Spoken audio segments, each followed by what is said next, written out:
Hello everyone, আসসালামু আলাইকুম। আশা করি সবাই ভালো আছেন। আমি মাকসুদুর রহমান। তো আজকে আমি খুব ছোট্ট একটা টপিক নিয়ে আসলাম। আমি আমার লাস্ট ক্রাডের যে ভিডিওটা করেছিলাম, হয়তো আপনারা সবাই দেখেছেন, আর যারা দেখেননি ডেফিনেটলি দেখে আসবেন। সো ওখানে আমি যখন এরর ভ্যালিডেট করতেছিলাম, তখন আমি বারবার বলছি যে একটা রিকোয়েস্ট ফাইল ক্রিয়েট করে আমরা ইজিলি ওখান থেকে ভ্যালিডেট করায় নিয়ে আসতে পারি কন্ট্রোলারে, যাতে আমার বেশি কোড লেখা না হয় বা ডিক্লাটার না হয়ে যায়। তো আজকে আমি ওটাই দেখানোর একটু চেষ্টা করবো খুব শর্টে। তো আমার অ্যাড নিউ প্রোডাক্ট আমি যদি একটু ফাঁকা সাবমিট করি, দেখেন আমাকে দুইটা এরর দিছে যে the title field is required and the image field is required. তো এই ভ্যালিডেশনটা আমরা করেছি হচ্ছে আমাদের প্রোডাক্ট কন্ট্রোলারে স্টোর করার সময় আমরা এই জায়গাটায় ভ্যালিডেশনটা করেছি। তা আমি চাচ্ছি যে আমি আর এখানে ভ্যালিডেশনটা না করে আমি আমার একটা নিজস্ব একটা রিকোয়েস্ট ক্রিয়েট করে আমি সেখান থেকে ভ্যালিডেশনটা করায় নিয়ে আসবো, যাতে আমার এখানে কোডটা কমে যায় বা ওইটা দেখতে সুন্দর হয়, কোডটা গুছানো হয়। তো এটা আমরা কিভাবে করতে পারি? তো ফার্স্টে আমরা যেটা করব, আমরা ফার্স্টে একটা রিকোয়েস্ট ক্রিয়েট করতে হবে। তো রিকোয়েস্ট আমরা ক্রিয়েট করতে পারি এভাবে, ঠিক পিএইচপি আর্টিজান মেক রিকোয়েস্ট। তো আমি ধরেন বললাম প্রোডাক্ট ক্রিয়েট রিকোয়েস্ট, যে আমি প্রোডাক্ট ক্রিয়েট করার সময় ভ্যালিডেশনটা করবো এটাতে। তো একটা রিকোয়েস্ট আমার ক্রিয়েট হয়ে গেল, ফাইন। এখন এই রিকোয়েস্ট ক্রিয়েট হওয়ার মানে হচ্ছে আমার এইটার আর কোনো প্রয়োজন নেই, আমি এটাকে ফেলে দিলাম আপাতত। এখন দেখেন আমার কি হয়েছে, প্রোডাক্ট ক্রিয়েট রিকোয়েস্ট, এরকম একটা রিকোয়েস্ট ক্রিয়েট হয়েছে। এখন এই রিকোয়েস্টটা ক্রিয়েট হওয়ার পরে আমাকে কিছু মেথড ওরা দিছে। একটা হচ্ছে অথরাইজড, সেটা হচ্ছে বুলিয়ান সাপোর্ট করে, আর একটা হচ্ছে রুলস, যেটা হচ্ছে অ্যারে সাপোর্ট করে, ফাইন। এখন অথরাইজ বলতে যেটা বোঝাচ্ছে যে ও আমাকে জিজ্ঞেস করতেছে যে এই যে মেথডটা, এটা কি অথরাইজেশন পাচ্ছে, প্রত্যেকটা ইউজার কি এই রিকোয়েস্ট পর্যন্ত আসতে পারবে? তো ডেফিনেটলি এটাকে আমার বলে দিতে হবে ট্রু, হ্যাঁ। কারণ আমার যেই অ্যাডমিন হোক বা যেই ইউজারই হোক, যখন প্রোডাক্ট অ্যাড করতে যাবে, যখন আমরা রিকোয়েস্ট থেকে ভ্যালিডেট করাবো, তখন আমাদের অথরাইজেশনের রিটার্নটা ট্রু করতে হবে।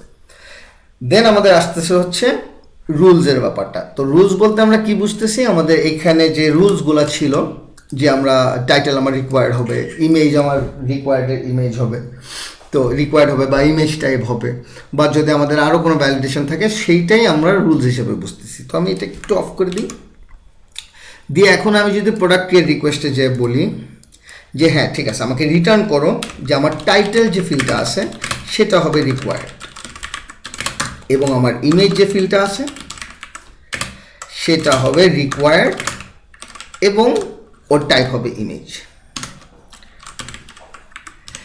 এখন যেটা হচ্ছে, আমার এইখান থেকে ভ্যালিডেশন হয়ে গেছে, কিন্তু যদি আমি এখন একটা রিফ্রেশ দেই, ও আমাকে একটা এররে নিয়ে চলে গেছে, যেটা হচ্ছে কি আমার লারাভেলের এরর, বলতেছে field image doesn't have a default value, insert into products title description blah blah blah. কারণ হচ্ছে আমার ভ্যালিডেশন এখন আর নাই। তো কারণ আমি কন্ট্রোলার থেকে কি বলছি, আমার ভ্যালিডেশন অফ করে দিছি, এবং আমি আমার নিজস্ব একটা রিকোয়েস্টের মধ্যে কিছু রুলস লিখছি, কিন্তু সেটা তো আর এখন আমার কন্ট্রোলার জানে না।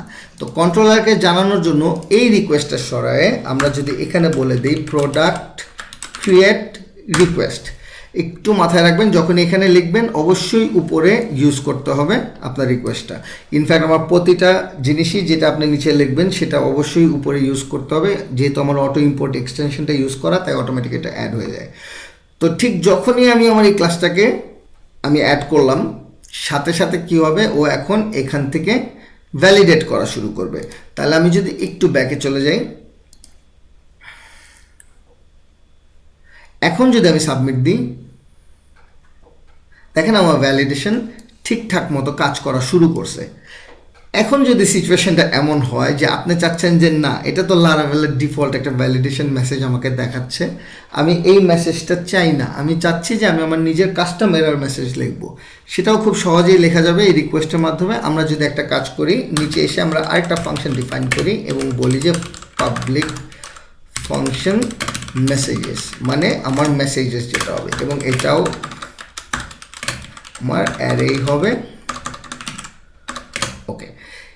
অ্যান্ড আমি যদি এখন বলি যে রিটার্ন করবা তুমি আমাকে একটা অ্যারে ডেফিনেটলি, এবং সেই অ্যারেতে আমি এখন বলে দেবো যে কোন ভ্যালিডেশনের এগেনস্টে আমার কোন মেসেজটা যাবে। তাহলে আমার ফিল্ড হচ্ছে কে, টাইটেল, এবং টাইটেলের ভিতরে আমি কাকে চাচ্ছি, যখন রিকোয়ার্ডের এররটা আসবে তখন আমাকে একটা মেসেজ দাও। সেই মেসেজটা হচ্ছে, ধরেন আমি জাস্ট একটু বাংলায় লিখে দিই যে প্রোডাক্টের টাইটেল লাগবে। Okay fine. এখন আমার নেক্সট আসতেছে হচ্ছে ইমেজ। তাহলে ইমেজের জন্য তো আমাদের দুইটা ভ্যালিডেশন আছে, একটা হচ্ছে রিকোয়ার্ড হতে হবে, আরেকটা কি হবে, আমার ইমেজ টাইপ হইতে হবে। তাহলে ফার্স্টে আমরা লিখবো ইমেজ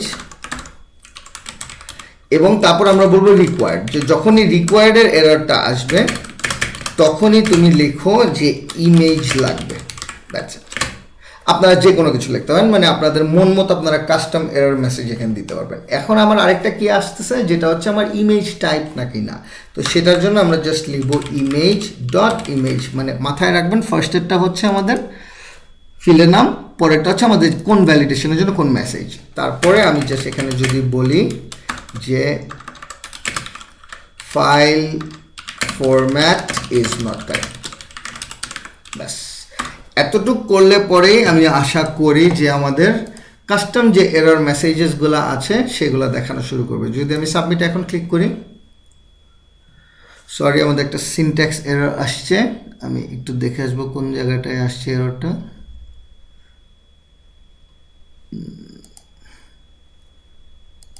ওকে সরি, এই জায়গাটা আমাদের সেমিকোলন দেওয়া হয়নি।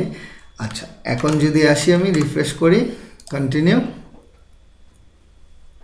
দেখেন এখন আমার প্রপার যে মেসেজটা আমি সেট করে আসছি ঠিক সেই মেসেজটাই আমাকে দিচ্ছে। তো ধরেন আমি এখন যদি একটা ফাইল দেই যেটা আমার ইমেজ টাইপ না, সো লেটস আমি এই এসকিউএল ফাইলটা যদি আপলোড করার চেষ্টা করি, একটা টাইটেল আমি দিয়ে দিলাম, একটা ডেসক্রিপশন আমার অপশনাল যেহেতু দিলাম, নাহলে নাই। এখন আমি যদি সাবমিট করি, দেখেন আমাকে রিটার্ন ব্যাক করে দিছে যে file format is not correct. তো দেখেন যখন আপনি এইভাবে করবেন রিকোয়েস্টের ভ্যালিডেশনগুলো, তখন আপনার কন্ট্রোলারের কোডটা অনেক কমে যাবে এবং আপনার কাজটা অনেক গুছানো হবে। তো এটা যেহেতু আমার কমেন্টে একটা রিকোয়েস্ট আসছিল, আমাকে অনেকে রিকোয়েস্ট করছে যে কীভাবে রিকোয়েস্ট ফাইলের ভিতরে ভ্যালিডেশন করতে হয়, সেই কারণে আমার এই ভিডিওটা করা। আশা করি হেল্পফুল হবে আপনাদের জন্য। আর যদি ভালো লেগে থাকে তাহলে ডেফিনেটলি কমেন্ট করবেন। আর যদি নতুন কোনো টপিক দেখতে চান তাহলে সেটাও জানাবেন, আমি চেষ্টা করবো এটা নিয়ে ভিডিও করতে। আসসালামু আলাইকুম।